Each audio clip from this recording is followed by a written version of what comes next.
एक सवाल, सिर्फ एक सवाल से आज का एपिसोड शुरू करते हैं। क्या आप पैसे के लिए काम कर रहे हो या पैसा आपके लिए काम कर रहा है? सोचो जरा, आज सुबह जब आप उठे, क्या पहला ख्याल यही था कि ऑफिस जाना है, बॉस को खुश रखना है, मंथ एंड पे सैलरी आएगी?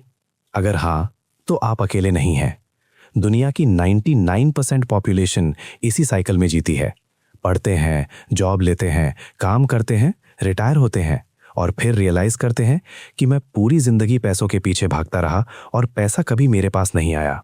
लेकिन कुछ लोग हैं, बहुत कम लोग, जो इस साइकिल को तोड़ देते हैं, जो पैसा कमाते हैं सोते सोते, जिन्हें उन्हें कोई जरूरत नहीं होती कि वो सुबह 9 बजे ऑफिस में प्रेजेंट हों, जो फाइनेंशियली फ्री हैं। ये लोग कोई एलियन नहीं है, उनके पास कोई जादू नहीं है, बस उन्हें कुछ ऐसा पता है जो स्कूल ने कभी नहीं सिखाया। और आज इस एपिसोड में हम वही सीखेंगे। Welcome to book chasers club, जहां हम आपके लिए दुनिया की बेस्ट बुक्स को तोड़ के सिंपल हिंदी में लाते हैं, ताकि आपको डेकेड्स की विजडम मिले सिर्फ मिनट्स में। आज की बुक है rich dad poor dad by Robert Kiyosaki. ये बुक सिर्फ एक बुक नहीं है, ये एक रेवोल्यूशन है। ये world's number 1 personal finance book है, जो 32 मिलियन से ज्यादा बार बिक चुकी है और 50+ लैंग्वेजेस में ट्रांसलेट हो चुकी है। तो सेटल हो जाइए और अगले 30 मिनट के लिए अपने आप को एक ऐसी जर्नी पर ले चलो जो शायद आपकी जिंदगी बदल दे। पहले समझते हैं ये बुक आई कहां से। रॉबर्ट कियोसाकी, एक अमेरिकन बिजनेसमैन, इन्वेस्टर और ऑथर ने ये बुक 1997 में लिखी। और देखो, इतने साल बाद भी ये बुक बेस्ट सेलर लिस्ट में है। क्यों? क्योंकि इस बुक ने जो बात कही वो टाइमलेस है। इस बुक का कोर आइडिया एक बहुत सिंपल कंपैरिजन है। 2 फादर्स, एक ही बचपन, 2 अलग जिंदगियां।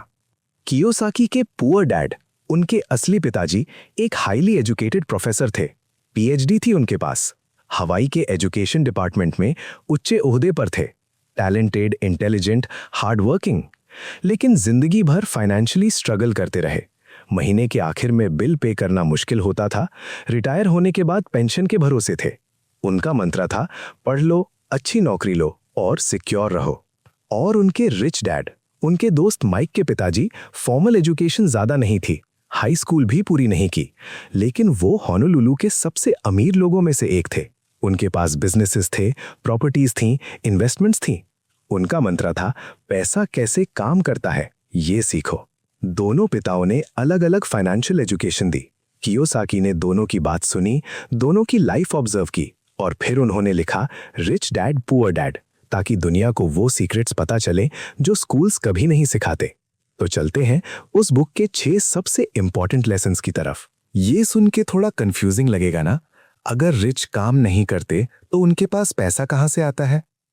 कियोसाकी ने इस लेसन को एक स्टोरी से एक्सप्लेन किया। जब वो छोटे थे तो उन्होंने रिच डैड से कहा, मुझे पैसा कमाना सीखना है। रिच डैड ने उन्हें और माइक को एक काम दिया, एक लोकल स्टोर में छोटे से काम के लिए, सैलरी सिर्फ 10 सेंट्स पर आवर। कुछ वीक्स के बाद कियोसाकी गुस्से में आए, ये तो एक्सप्लॉयटेशन है, आप कुछ नहीं सिखा रहे। रिच डैड मुस्कुराते हैं और फिर वो एक बात कहते हैं जो कियोसाकी की जिंदगी बदल देती है। ये दुनिया तुझे हमेशा कुछ ना कुछ देने का लालच देगी, ज्यादा सैलरी, ज्यादा बोनस, और तू इन लालचों के पीछे भागता रहेगा। इसी का नाम है रैट रेस और ज्यादातर लोग कभी इससे बाहर नहीं निकलते। देखिए, ये लेसन इतना डीप है। हम में से ज्यादातर लोग एक पैटर्न में जीते हैं। हम काम करते हैं, पैसा मिलता है, एक्सपेंसेस होते हैं, पैसा खत्म, फिर काम करते हैं। इस पैटर्न का नाम है रैट रेस। चाहे आप 20,000 कमाओ या 2 लाख, अगर आपकी एक्सपेंसेस आपकी इनकम के बराबर या ज्यादा हैं तो आप रैट रेस में हो।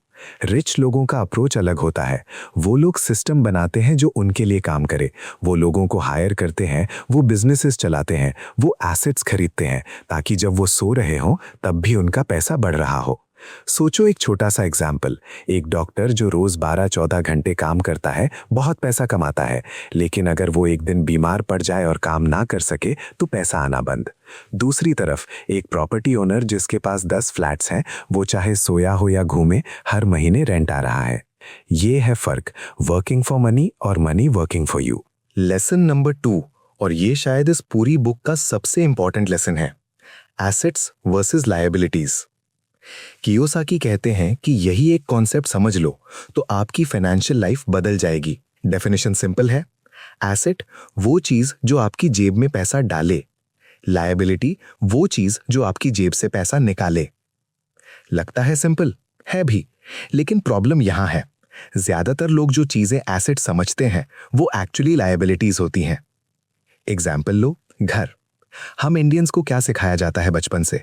बेटा अपना घर खरीद लो, ये सबसे बड़ी अचीवमेंट है।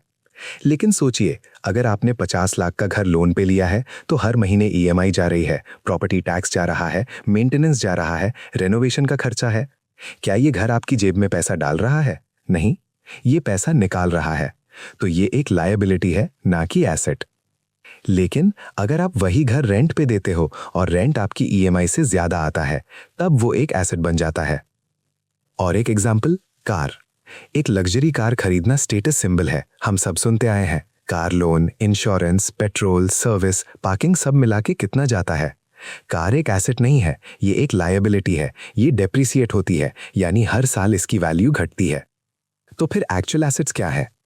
रेंटल प्रॉपर्टीज जहां से रेगुलर इनकम आए, स्टॉक्स और म्यूचुअल फंड्स, बिजनेस जो बिना आपके चले, intellectual property, books, courses, music, bonds और फिक्स्ड इनकम इंस्ट्रूमेंट्स। कियोसाकी का सिंपल फॉर्मूला है, रिच लोग एसेट्स खरीदते हैं, पुअर और मिडिल क्लास लायबिलिटीज खरीदते हैं और उन्हें एसेट समझते हैं। ये एक लाइन सोचो, कितनी गहरा है ये। मिडिल क्लास लोग लाइफ में क्या करते हैं? पहले बड़ा फोन लेता हूं, फिर बड़ी गाड़ी, फिर बड़ा घर, फिर बच्चों की फीस, और फिर रिटायर होने पे रियलाइज करते हैं पास कुछ नहीं बचा। रिच लोग क्या करते हैं? पहले एसेट्स बनाते हैं और फिर उन एसेट्स की इनकम से अपनी लग्जरीज खरीदते हैं। ऑर्डर ऑफ ऑपरेशंस, यही फर्क है। Lesson number 3, mind your own business. नहीं, इसका मतलब ये नहीं कि अपने काम से काम रखो वाली बात, इसका मतलब कुछ और है। कियोसाकी कहते हैं ज्यादातर लोग अपनी पूरी जिंदगी दूसरों की कंपनी के लिए काम करते हैं। उनका पूरा टाइम, एनर्जी, स्किल्स सब किसी और के बिजनेस को ग्रो करते हैं और खुद उनका अपना कुछ नहीं बनता। उनका सजेशन है, चाहे आप जॉब करो या ना करो, अपना कॉलम ऑफ एसेट्स बनाना शुरू करो। मतलब साइड पे आहिस्ता आहिस्ता अपने एसेट्स बिल्ड करो। एक रेंटल प्रॉपर्टी, एक साइड बिजनेस, कुछ स्टॉक्स, एक डिजिटल प्रोडक्ट। जॉब आपकी इनकम है, आपका बिजनेस नहीं। फर्क समझो, प्रोफेशन जो आप करते हो पैसा कमाने के लिए, बिजनेस जो आपके लिए पैसा कमाता है जब आप नहीं करते। जब तक आपका अपना एक एसेट कॉलम नहीं है, आप टेक्निकली दूसरे के बिजनेस में ही काम कर रहे हो। तो अपनी 9 to 5 रखो अगर जरूरत है, लेकिन साथ में अपना एक कॉलम बिल्ड करो, छोटा सही शुरुआत करो। लेसन नंबर 4, फाइनेंशियल एजुकेशन का पावर। ये लेसन थोड़ा अनकंफर्टेबल है क्योंकि ये डायरेक्टली स्कूल सिस्टम और हमारी सोसाइटी के बारे में है। सोचिए, हम 15 साल स्कूल में पढ़ते हैं, साइंस, मैथ, हिस्ट्री, ज्योग्राफी, बहुत कुछ सीखते हैं, लेकिन कोई भी नहीं बताता टैक्स कैसे काम करता है, इन्वेस्टमेंट क्या होती है, कंपाउंड इंटरेस्ट क्या होता है, इंश्योरेंस कैसे चुने, पैसा कहां रखें कि बढ़ता रहे। ये सब फाइनेंशियल लिटरेसी है और इस देश में इसका कोई फॉर्मल एजुकेशन नहीं है। कियोसाकी कहते हैं, the most important investment you can make is in yourself, specifically financial education. और वो एक्सप्लेन करते हैं, रिच लोग 3 चीजें समझते हैं जो गरीब और मिडिल क्लास नहीं समझते। पहली, अकाउंटिंग, नंबर समझना, बैलेंस शीट क्या होती है, पीएनएल क्या होता है। ये बोरिंग लगता है, लेकिन ये फाउंडेशन है। दूसरी, इन्वेस्टिंग, पैसा को कैसे कमाता है, रियल एस्टेट कैसे काम करता है, स्टॉक्स में कैसे सोचा जाता है। तीसरी, मार्केट अंडरस्टैंडिंग, सप्लाई और डिमांड, कब क्या खरीदना चाहिए, इकोनॉमिक साइकिल्स कैसे काम करते हैं। ये सब स्कूल नहीं सिखाता, इसलिए अमीर और गरीबों के बीच गैप बढ़ता जाता है जनरेशन पे जनरेशन। रिच लोग ये फाइनेंशियल एजुकेशन अपने घर में देते हैं, अपने बच्चों को, इसीलिए रिच फैमिलीज जनरेशनली रिच रहती हैं। और ये साइकिल तब तक नहीं टूटेगी जब तक हम खुद सीखना शुरू नहीं करते। आज का दौर अच्छा है एक चीज में, इंफॉर्मेशन फ्री है, बुक्स हैं, यूट्यूब है, पॉडकास्ट्स हैं, जैसे ये वाला। कोई एक्सक्यूज नहीं है फाइनेंशियली इलिटरेट रहने का। लेसन नंबर 5, फियर और ग्रीड, 2 इमोशंस जो फाइनेंशियल डिसीजंस कंट्रोल करती हैं। कियोसाकी एक बहुत इंटरेस्टिंग ऑब्जर्वेशन करते हैं, जब पैसा की बात होती है 2 इमोशंस सबसे ज्यादा ड्राइव करती हैं हमें, फियर, डर जाते हैं पैसा खो देने से। ग्रीड, जल्दी अमीर होना चाहते हैं। और इन दोनों इमोशंस की वजह से हम गलत डिसीजंस लेते हैं। फियर की वजह से क्या होता है, लोग अपना पैसा सेविंग्स अकाउंट में रखते हैं जहां 3-4% इंटरेस्ट मिलता है, लेकिन इन्फ्लेशन 6-7% पे है। मतलब टेक्निकली उनका पैसा घट रहा है, लेकिन फियर कहती है सेफ रहो, रिस्क मत लो, और इसलिए वो कभी इन्वेस्ट नहीं करते, कभी रिस्क नहीं लेते और कभी ग्रो नहीं करते।